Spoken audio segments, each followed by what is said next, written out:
Stop saying I'm very tired. از عبارت I'm very tired به خاطر گفتنی که من خیلی خسته هستم دیگه استفاده نکنین. Let's learn some common and natural phrases instead. بیاین که بجاش بعضی از عبارات رایج و طبیعی را بیاموزیم. عبارت نمبر اول I'm worn out. I'm worn out.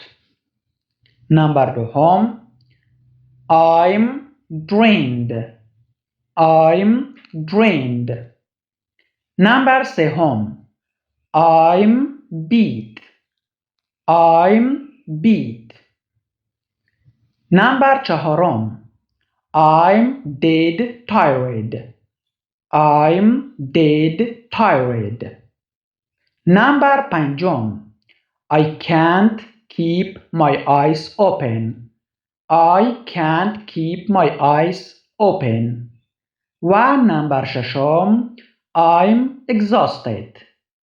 I'm exhausted.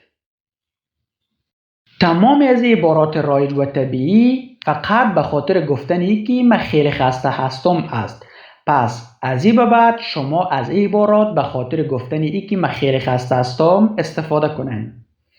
و اگر میخواهین که عبارات بیشتر را بیاموزین پس صفحه ما را لایک، فالو و کامنت کنین.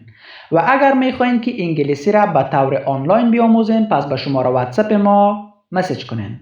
تشکر.